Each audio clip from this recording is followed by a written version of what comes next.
It has been 3 days since the attack in Jordan that killed 3 service members. The president said yesterday that he had decided how to respond, but we haven't seen any public action. Are you missing an opportunity to signal resolve?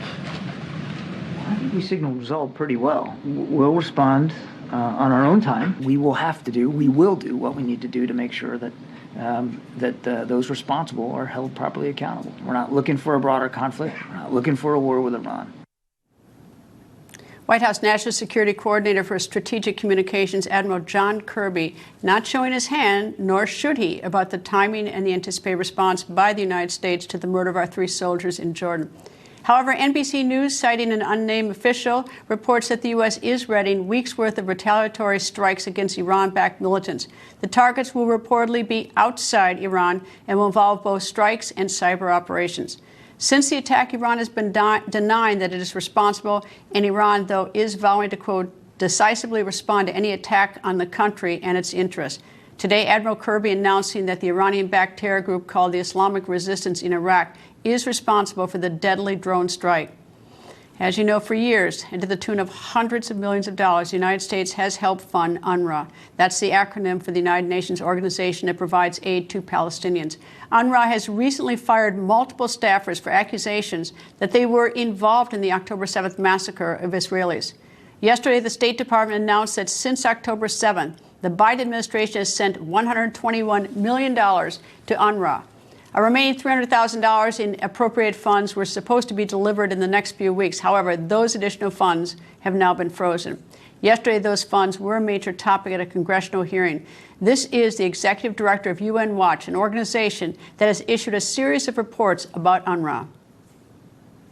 I've come here to ask the Congress of the United States, which is the largest donor to UNRWA at over $300 million a year, to not just suspend, but to end the funding for good, and to take the lead in dissolving an organization that is riddled with incitement to hate, involvement in terrorism. On Friday, Secretary General Guterres announced that he was, quote, horrified to learn that members of his UNRWA staff were implicated in terrorism. Secretary General Guterres, the head of UNRWA, Philippe Lazzarini, their predecessors, their senior colleagues could not possibly have been shocked. We've been uncovering, publishing, and submitting to the UN, to UNRWA, evidence of widespread and systematic incitement to jihadi terrorism, the praise of Nazi leader Adolf Hitler, calls to slaughter Jews on the part of UNRWA teachers, school principals, and other employees. In June 2022, we released a report called UNRWA's Teachers of Hate. It included the following Facebook post by Elham Mansour, quote, an UNRWA teacher, quote, by Allah, anyone who can kill and slaughter any Zionist and Israeli criminal and doesn't do so doesn't deserve to live. Kill them and pursue them everywhere. They are the greatest enemy. All Israel deserves is death. This is an UNRWA teacher statement on Facebook. We sent it to the UN. They did nothing. We sent them reports in 2021, 2019, 2017, 2015, numerous reports. They never contacted us for information. They refused our repeated written requests to meet to discuss the problem. They cannot say they didn't know. Mr. Guterres knew. The head of the UNRWA knew. The United Nations knew. They simply chose not to act. Our next guest chairs the subcommittee which held that hearing. Yesterday, he was subjected to protests outside his office. The United Nations was moronic for creating UNRWA, which has been an abysmal failure. You're heartless. They teach the kids You're in heartless. schools. You are heartless. Do you realize how heartless you are? You want to take the last bit they have? That's what you want. Do you know what it's like to starve? Yes, I am. So listen, if you want to take one of your dollars and donate it to UNRWA, you're more than welcome to do that. You can do that. I pay taxes. My taxes should go to UNRWA. I'll make sure your tax dollars don't go to UNRWA. You're a liar. And you're liar you are. What a heartless liar. House Foreign Affairs Committee member, Florida Congressman Brian Mast joins me. Congressman Mast served in the U.S. Army for more than 12 years. He was awarded the Bronze Star, Purple Heart, and other medals as well. Yesterday, Congressman Mast introduced a bill to disband UNRWA. Nice to see you, Congressman. And I listened to those protesters saying you're heartless, but they don't take it that one step further about UNRWA funds to people to go in on October 7th to slaughter Israelis. They seem to miss that step.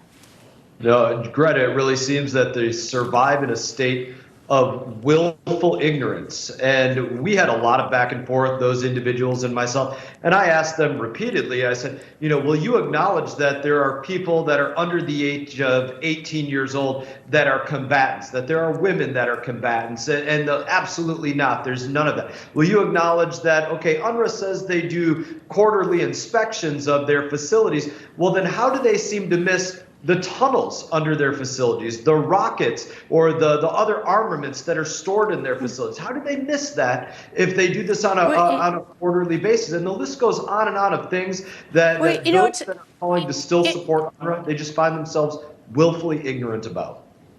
All right. Well, I understand sort of the emotional aspect of it, because it's terrible to hear about people suffering. So, so I understand. I mean, I think they're wrong on this, but at least I understand. What I do not understand is the Secretary General of the UN saying that he's just learning about this. Number one, he's not just learning about that, unless he's not reading the reports. And number two is that who's keeping track of where the money's going and what it's doing that the United States gives to the UN for UNRWA? Yeah, look, Greta, you're making the right point. He's not just learning about this. He's not appalled that this took place. He's appalled that they finally got caught so red-handed that it cannot be denied. Individuals that were also at this hearing that have worked with UNRWA for years, that were there to literally advocate and say, listen, we can't defend UNRWA, but we still want UNRWA to be supported with the tax dollars. They are literally acknowledging that it would be similar to the Palestinian population in terms of the amount of support for Hamas within UNRWA. There's roughly 25 to 30,000 Palestinian employees of UNRWA, and they estimate that 10 to 15% of those individuals are either directly supportive of Hamas or other terrorist organizations, or at minimum, largely sympathetic to them.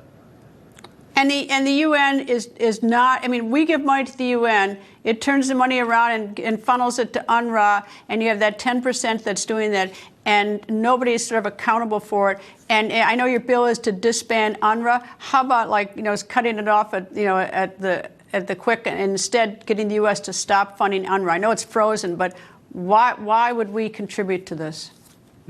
So we should not contribute to it, number one. There are other entities within the United Nations, if you wanted that to exist, to deal with refugees like the Sudanese or the Rohingya or other entities that exist out there. So you don't have to use an entity like UNRWA. And you can look at the situation. You have to look at they've wasted our dollars. They fund these Palestinians that are terrorists.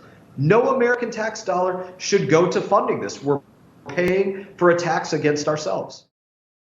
Hey everyone, thank you for watching this video. If you enjoyed the video, please click like and subscribe. I will be back on YouTube with more exclusive content, so stay tuned.